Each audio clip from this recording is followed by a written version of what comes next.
guys. Happy Tuesday. Hope everyone made it in safely today. Welcome to the State Department. A couple things at the top, and then I'll move to your questions. First of all, beginning in Uganda, the United States condemns yesterday's elections-related violence in Uganda, which claimed the life of at least one person, and we offer our condolences to the friends and families of that individual. We hope that such senseless death will not be repeated as Ugandans head to the polls on Thursday.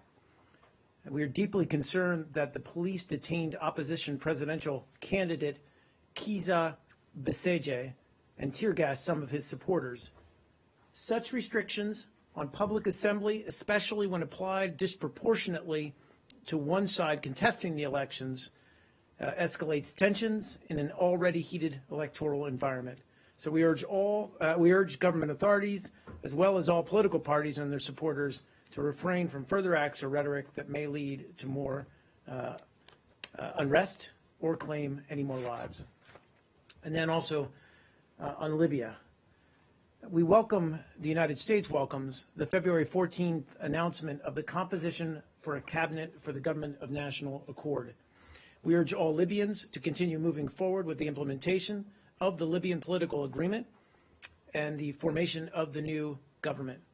Finalizing the cabinet of the Government of National Accord is an essential step towards providing the Libyan people the opportunity to rebuild their country and to counter the threat posed by Daesh or ISIL to their common future. We stand ready to provide full support to the Libyan people and the Government of National Accord as they continue the hard work of restoring unity and stability. With that, Brad, over to you. Great. I think we'll get back to Libya, but I wanted to ask first about Syria. Sure. I think today's day 5 since your ceasefire that still hasn't ceased any fire, but my understanding was today the task force on the ceasefire was supposed to meet. Can you confirm if they've met and what they accomplished or didn't accomplish? Sure. First of all, it's a cessation of hostilities. We talked a little bit about the terminology versus a ceasefire.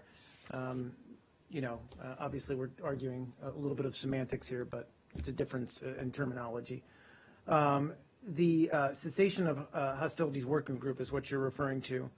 So obviously, last week in Munich, they agreed, ISSG, International Syria Support Group members agreed to establish a ceasefire task force under the auspices of the UN, and that's going to be co-chaired by Russia and the United States, and includes political military officials with the participation of other members of the ISSG with influence on the armed groups, either opposition or regime forces fighting on the ground.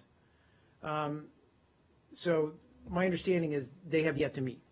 Our team obviously is working to get this group together and started on its work as soon as we can, but we don't have anything new to announce in terms of like I said, this group actually meeting. Obviously, there's an urgency here. We need to get this group together, but they're still working through the various issues and challenges. So last week, I remember going into the Munich meeting, we were talking about the goal of an immediate ceasefire, and then after Munich, within 1 week, the ceasefire or cessation of hostilities, however you want to call it. Is that still on track if the group that's supposed to make the logistics for it still hasn't even met yet? Well, again, the group hasn't met yet, but again, different parties have been already communicating on the ground. Secretary said it's a very complex situation on the ground there. There's a lot of different competing forces. We've seen that over the past few days. Obviously, the civilian casualties yesterday and the attacks on the hospitals in and around Aleppo and Idlib. This is a unacceptable situation. You saw our statement yesterday condemning Russia for carrying out some of those air attacks. And, we are adamant that we need to see some progress on a cessation of hostilities in the coming days. I can't say categorically that a week from last Thursday, there must be a cessation of hostilities, but certainly we're going to expect that there is progress. So, do you know when they're actually going to meet, this working group or task force, or I think you use both Yep. terms? Yeah, working group task force, but I don't have, I believe tomorrow, I'll double check that. Okay. There was, however, on the humanitarian access front, I'm sure you've seen some of the wire stories already, but Special Envoy de Mistura was in Syria, or is in Syria actually, to press the Assad regime to allow the delivery of aid to that it and Russia has said they would allow to some of these besieged areas. And again, he had a meeting earlier today with Foreign Minister Muallim, and he announced that the Syrian government would allow or would permit humanitarian access to, I think, 7 besieged areas beginning tomorrow. So, How many have gotten aid so far? I mean, there's been so many announcements. Of course. And I want to know Yeah, that's about okay. actions, yeah, no, I understand that. Sounds like, I mean, there's more and more So announcements. we talked a little bit about this on Friday. There were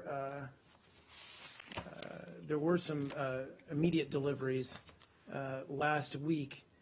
I'm just trying to double check those. Sounded like there was some difficulty on confirming whether the deliveries actually were delivered or not, correct? You're talking about the deliveries that were from last year. Yeah, I mean, there was it was beginning this week by air to Deir ez-Zor, also Fua, Kafraya, and Damascus, Madaya, Muadimai, and Kafr Batna. Those were all areas that were supposed to be getting humanitarian assistance. I'm not sure how much of those have actually received humanitarian assistance. I can also double check that as well. These are the regions in the south. Is there any village that you reach in the north part? Well, I mean, ideally, look, we're looking at, all of the besieged, that's a UN term that's used here, the besieged areas. We want to reach all of the besieged areas with humanitarian access, or get humanitarian access to these areas for assistance as soon as possible. I'm not sure, again, I'd have to look and see about the whether any of the places in the south have been reached. Yes. So 5 days later, we have no ceasefire, and we can't confirm if any aid has actually reached anyone. Is that what we're basically left with? I believe humanitarian aid has reached some areas. We're going to watch and see tomorrow whether the regime lives up to its word to de Mistura, that other areas, these other 7 areas, will start to be to have aid delivered to them. Do you have any name for the name of the towns? I don't. This is really just coming out of Damascus as I walked out here. Please. Yeah, Mark, on this meeting that a high-level Turkish official held in Istanbul with the journalist, and he suggested that without any ground operation in Syria, it is impossible to stop this war. And he urged the allies, including Washington, U.S., to join this ground operation plans. Do you have any reaction? We've seen those remarks. We've not seen any evidence that Turkey is preparing any kind of ground offensives. I think he said it would have to be undertaken with the other members of the coalition. We've been very clear. Our intent within the coalition, our focus remains on equipping and training, but also supporting with airstrikes and other assistance the groups who are already fighting effectively on the ground in northern Syria. We're not going to significantly change our footprint. There's no plans to do that in the future. So is it safe to assume that the ground operation is not on the table? Is it safe to assume that If a ground operation plan is not on the table? is not on the table? Look, we talk with our coalition partners all the time on a range of ways to intensify our efforts against Daesh in Syria as well as in Iraq, but there's no plans to put ground troops, at least in the part of the U.S., into Syria. Just two more on Yeah, sure. on this issue. Prime Minister Davutoğlu also criticized U.S. for shying away to condemn the Russian airstrikes in Syria. I'm sorry, who said this? He said we shied Prime away? Minister, yeah, Prime Minister Davutoğlu said that U.S. is shying away to condemn Russian airstrikes in Syria against the civilians. Well, I mean, my answer to that is, we issued a statement very strongly condemning yesterday the airstrikes, and I mentioned them again, carried out in Aleppo and Idlib, and these were attacks that hit a hospital run by Médecins Sans Frontières, as well as a women and children's hospital in Azaz City. We called them unacceptable attacks on civilian targets. So I don't know how that constitutes shying away from calling out Russia for its actions. Please. The head of the High Negotiations Committee for the Syrian opposition said today that they felt abandoned by the international community. Do you think that, given that statement and what's happened over the last 5 days, that you're still on track for the Syrian opposition and the regime to sit down together on the 25th? Yeah, I mean, it's a fair question. I think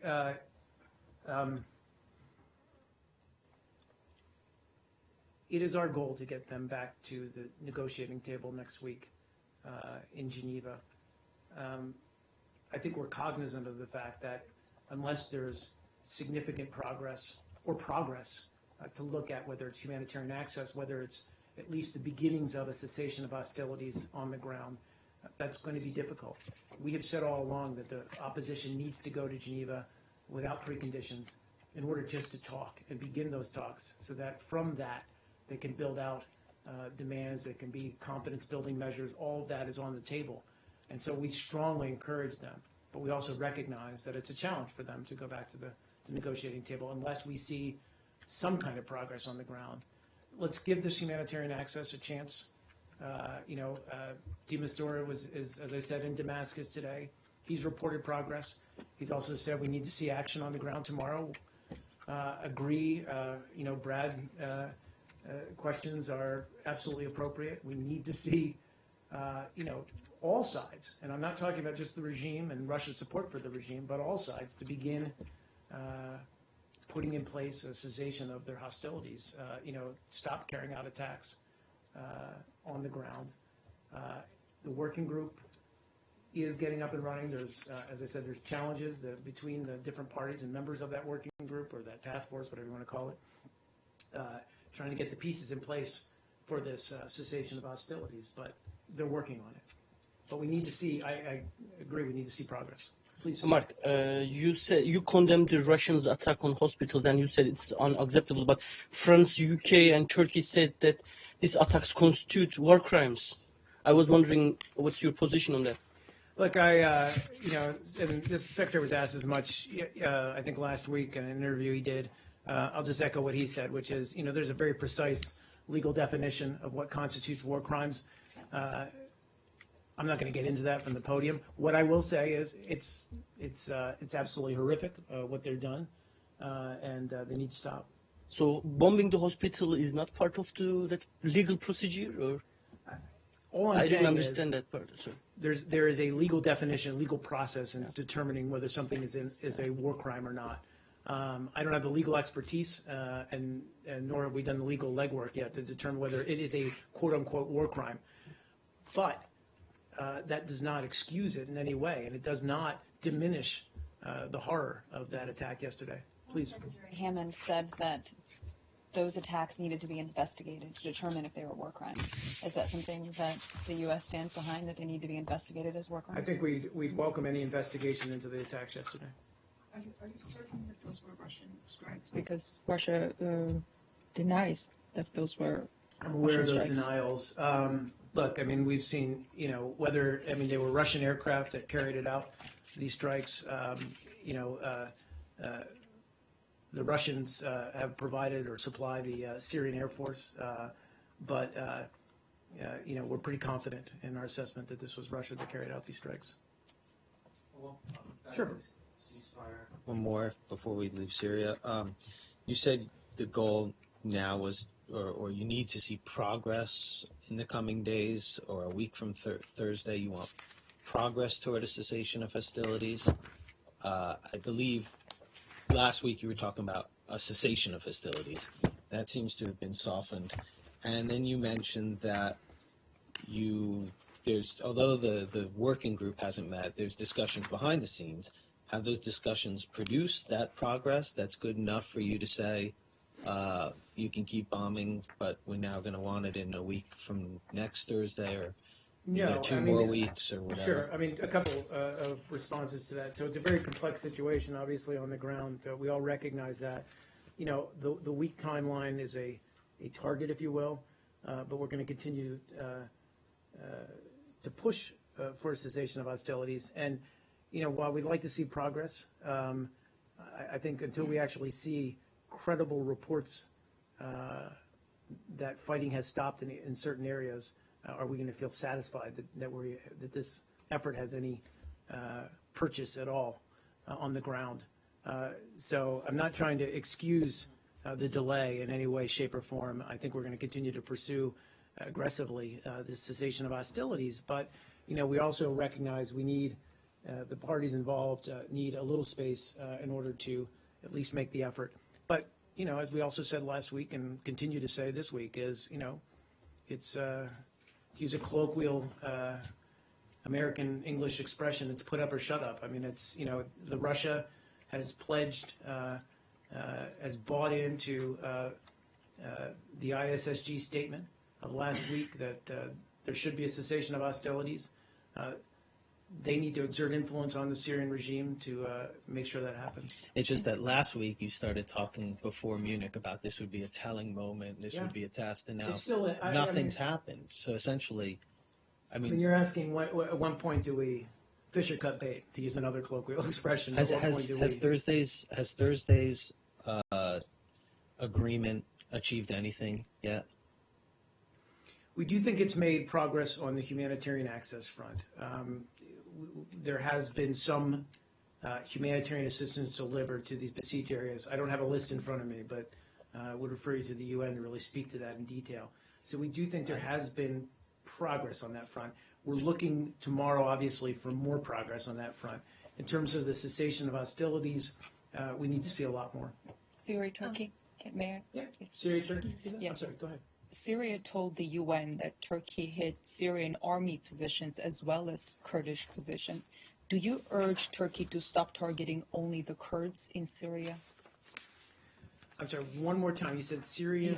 Sorry, I apologize. Syria told the UN that Turkey hit Syrian army positions as well as Kurdish positions in Syria. Do you urge Turkey to stop targeting only the Kurds in Syria? I'm not aware of those allegations, frankly. I am aware, as you mentioned, reports that they have struck YPG-affiliated forces outside of Afrin and Azaz.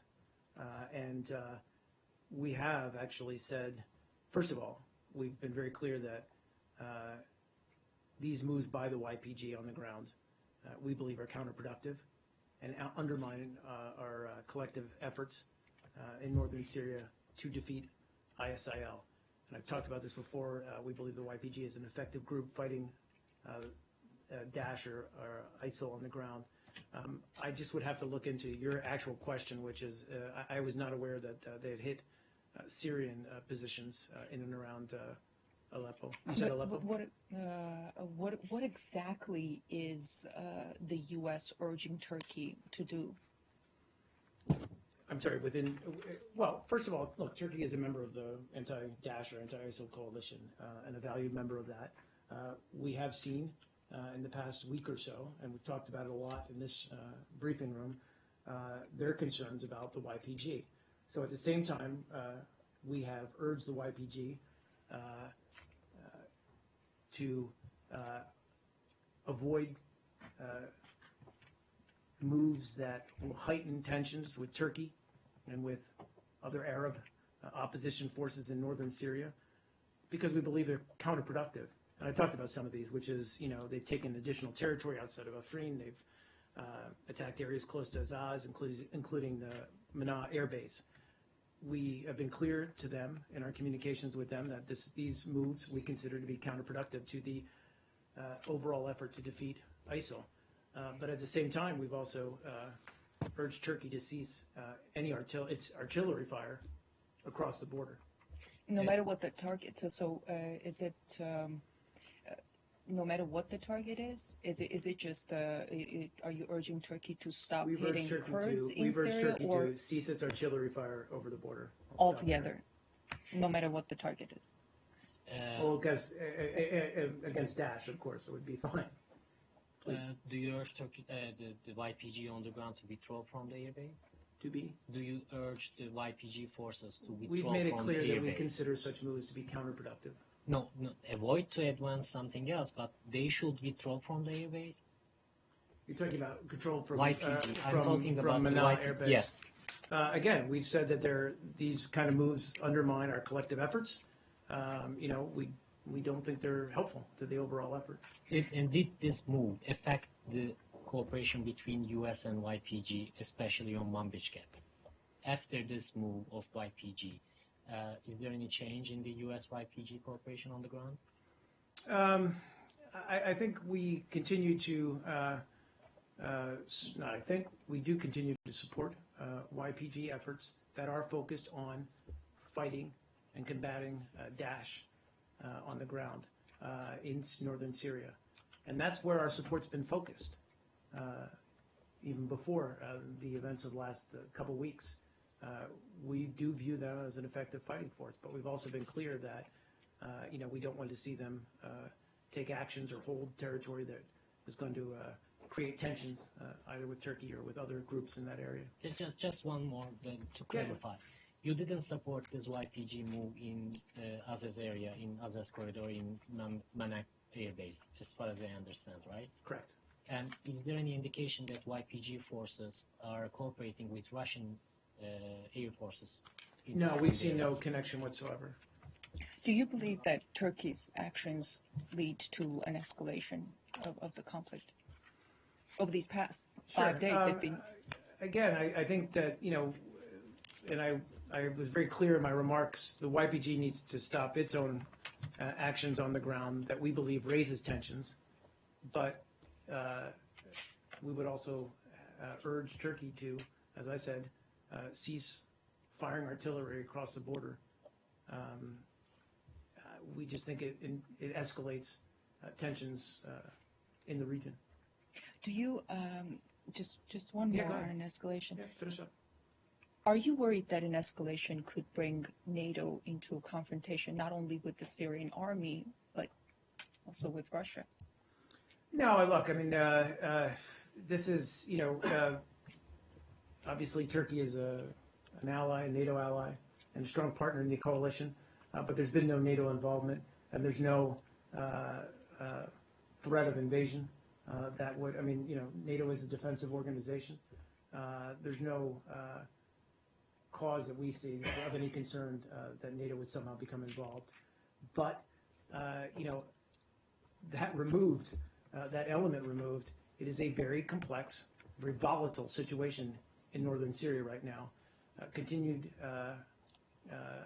regime offensive in and around Aleppo, backed by Russian airstrikes, a variety of different groups with competing interests fighting on the ground. We don't need to add to that mix. Can we move on? Yeah, sure. Go ahead. Yeah, sure. Libya, you welcomed the cabinet.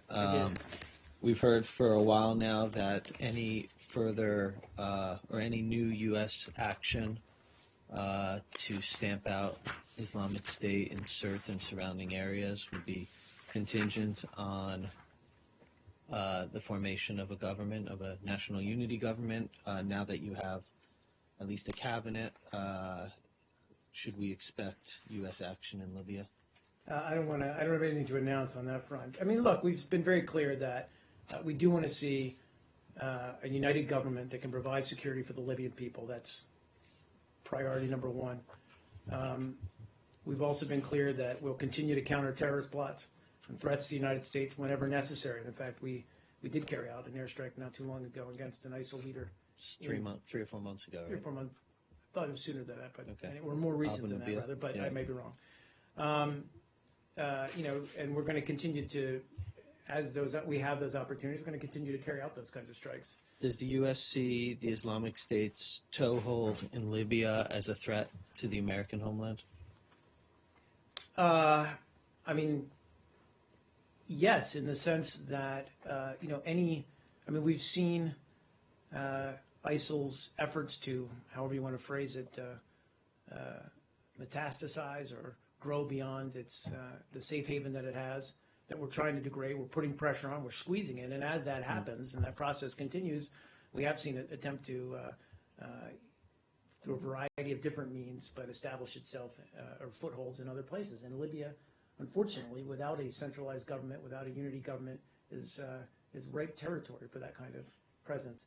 And we view any expansion of Daesh or ISIL as a threat to the U.S. security, yes. If you view, if we take that as a given that you view it as a threat to the homeland, why is the U.S. not taking any military action right now against the Islamic State in Libya? Well, again, we are, I'm not going to, again, I don't have anything concrete to announce today. Okay. I'm asking you why you're not. Right. Why don't you have something Understood. to announce? I mean, I think we stand ready and to support the Libyans in their effort to provide security. That's the most important aspect of creating stability on the ground in Libya. We want to get this government and national accord, and our efforts, certainly here at the State Department, have been focused on getting that stable political structure in place in Libya. But as I said, we're looking at all options to counter ISIL wherever it is. Yeah, it just seems to me that if you accept something as a threat to the American homeland, that would imply that you are actively fighting that threat, not waiting for a government to get on its feet one day, potentially to deliver for you. And so I don't quite understand what the response is that deals with that threat perception. Right, so, and actually I do have there was the airstrike we carried out against Abu Nabil was on November 13th, so Right. 3 or 4 months ago. I mean, we said we're not going to hesitate to take actions or carry out operations when we see, in coordination obviously with local partners, when we see the opportunity to do so. The long-term, I guess, goal here, though, is to build up the capacity of the Libyans, not to ask them to somehow take this burden from us or take on this challenge. We recognize that's going to be a process, but I think we also want to build the capacity, just like we would elsewhere in the world, of the sovereign nation's government to carry out its own security. Different subject? Yeah. Do you have any comment on the brief detainment of Washington Post journalists by the Israeli government following their investigation into violence at Damascus Gate? You're talking about, I don't know much. You're talking about, we're aware, you're talking about William Booth, right? Who was a Washington Post Jerusalem bureau chief. Yes. Yeah, he was briefly detained. We welcome his release. And we also welcome the Israeli government's expression of regret for the episode. Beyond that, I would just say we're obviously very concerned anytime a journalist is detained, but especially a U.S. journalist. Please, sir. Iraq. Iraq. I have a question about the recent decision by Kurdistan region's President Barzani that the region is going to hold a referendum by November 2016. What is the U.S. government position on You're talking that? about a referendum for Kurdish Yeah, independence? self. We've been very clear, and our policy remains unchanged. We support an Iraq that is unified, federal, pluralistic, and democratic. Yeah, but I think we're all aware of that. That's not something new, but this is like new development. This is all like almost happening. There's a specific date for that, and I think everybody knows that what the result of that referendum would be.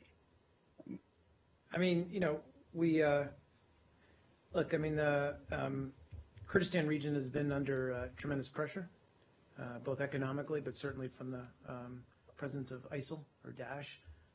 We recognize that has put pressure on the local government. But that doesn't, and frankly, we've been working diligently through Iraqi command and control to provide them with the necessary tools, assistance that they need to fight Daesh. But that doesn't change our overall policy that we believe it's in Iraq's best interest that it remain unified and democratic.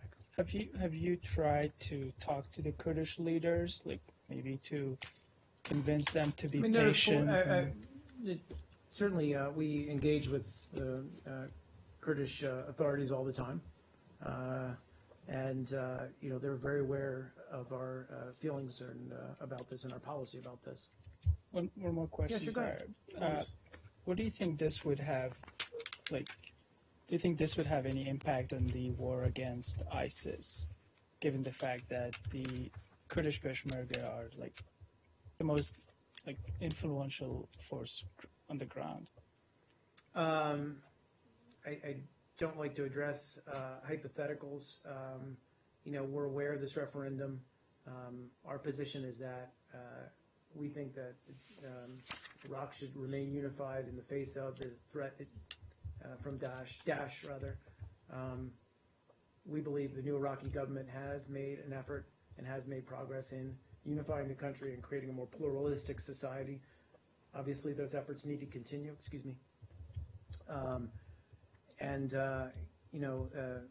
As you point out, the Kurdish forces have been extremely effective and brave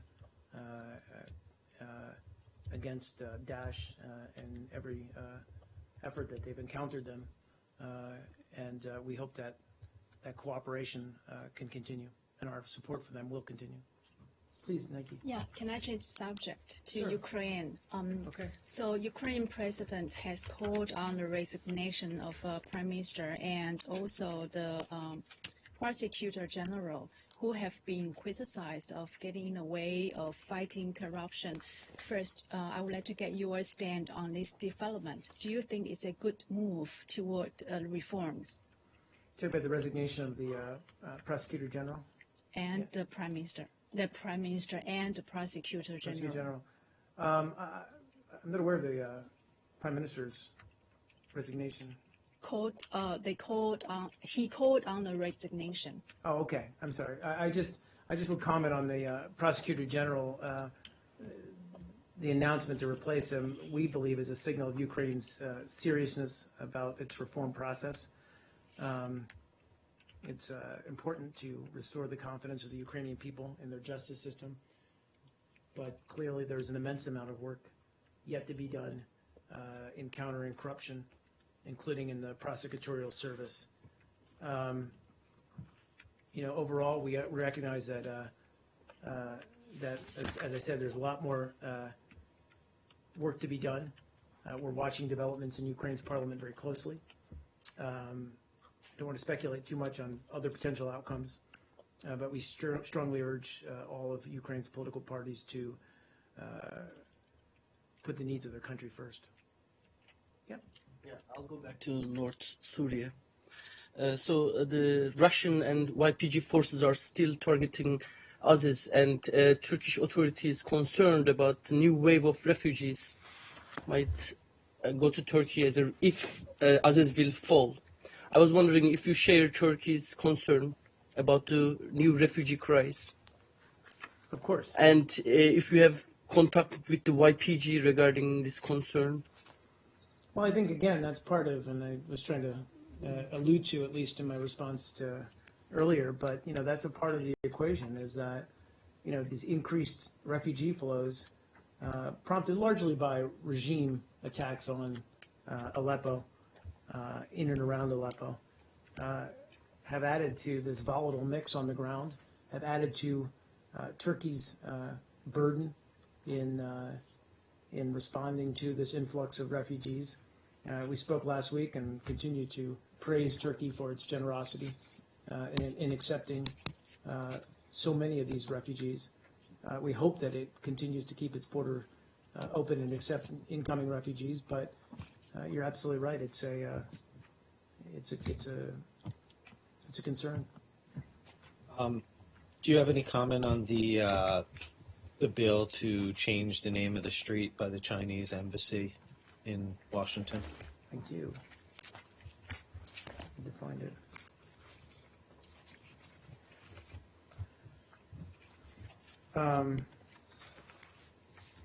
You're talking about, the renaming of the street.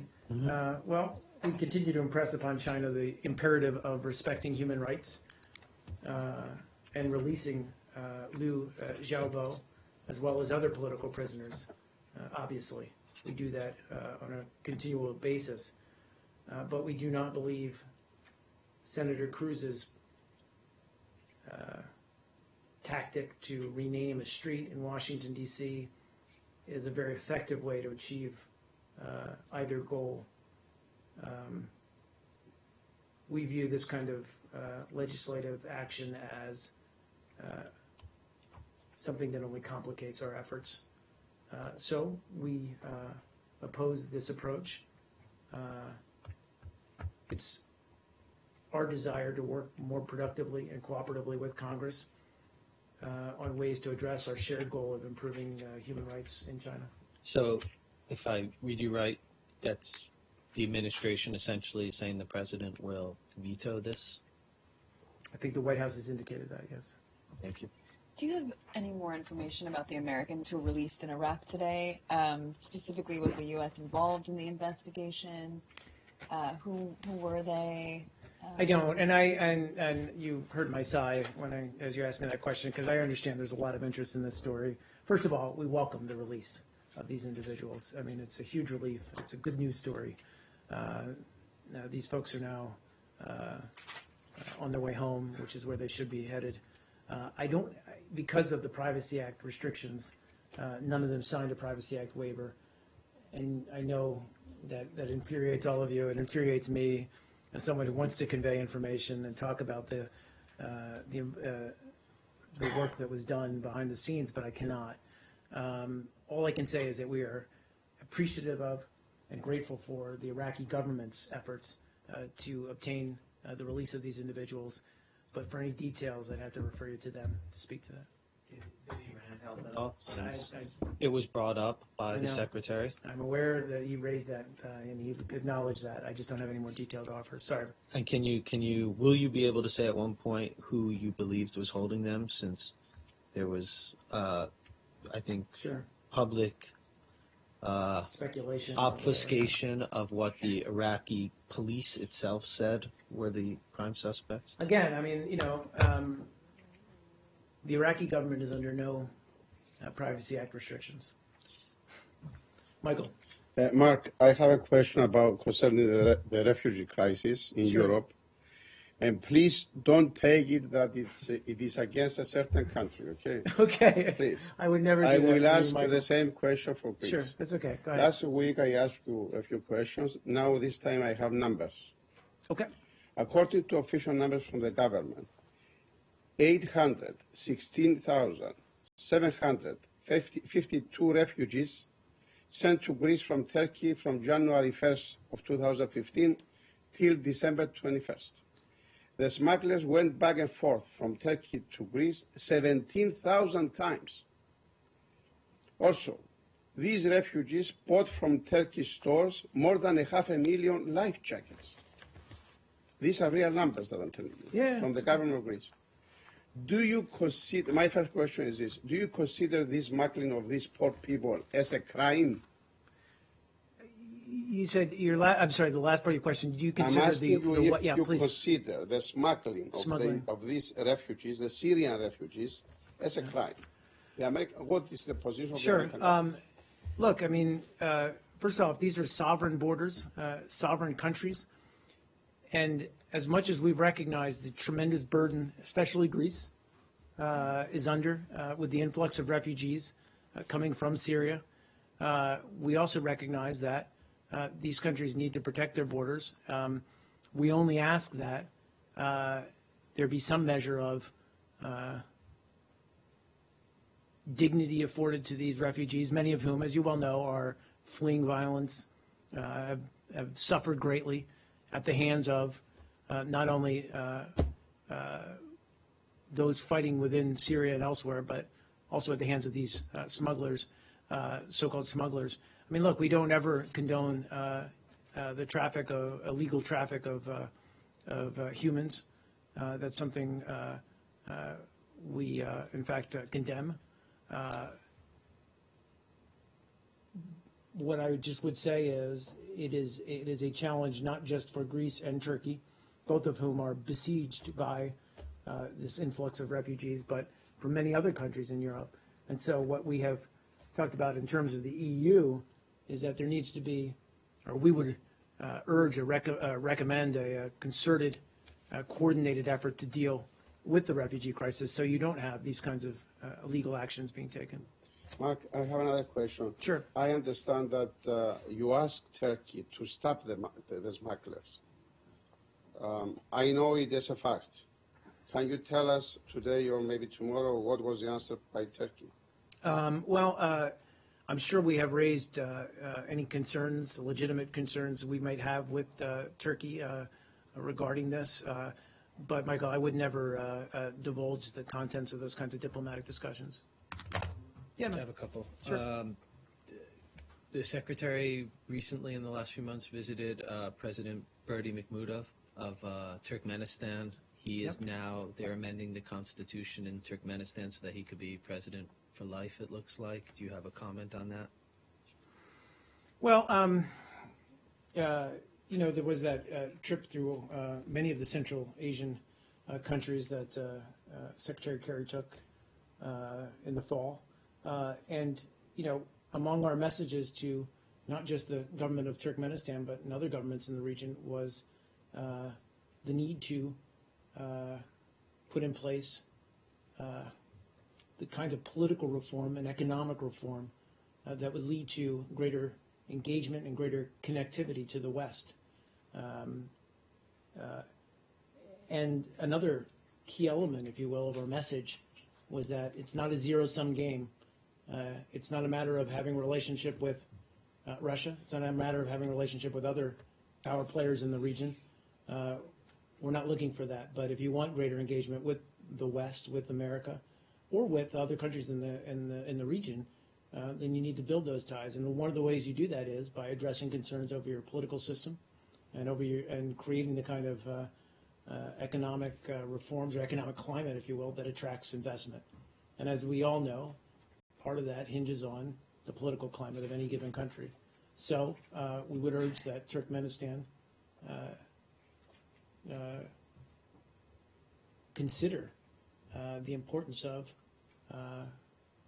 democratic reform, political reforms, as it makes decisions going forward. And then I have a separate one. I just wanted to get it in there. That's good. On Iran, and I don't know if you have a response to this, but there's been a lot of reports about Iran purchasing Sukhois from Russia. Other reports, I think in Fars, there was a report about an $8 billion military spending spree by by Iran. My understanding of in the JCPOA was that the United States could seek to block purchases of weaponry that would fall under the conventional weapons ban. Do you plan to block the purchase of the Sukhois and other advanced weaponry? I'd just say we're aware of ongoing discussions between Russia and Iran about possible purchases of military equipment. If we do have concerns about any specific transactions, we will express those concerns through the appropriate channels, whether it's bilaterally with Russia or at the UN if we believe any specific transaction would violate current UN Security Council resolutions. As of right now, buying the Sukhois hasn't. I'd have to get more granularity on that specific thing, and I'll try to do that. Okay. I'm sure you'll probably say something similar as to the American citizens in Iraq, but do you have any further information about the 4 journalists who were detained in Bahrain and released? Sure. I know that there was a statement put out by their lawyers, so it seems like they might be open for information being shared. Unfortunately, no, unless they've signed on the dotted line. Look, we all obviously watched those reports over the weekend of the U.S. journalists who were detained in Bahrain. They were subsequently released, as we all know. obviously take our obligation to assist any U.S. citizens abroad seriously. We were permitted consular access to them. I believe we did visit them while in detention, but I don't have any other comments I can give at this time. Thanks, guys.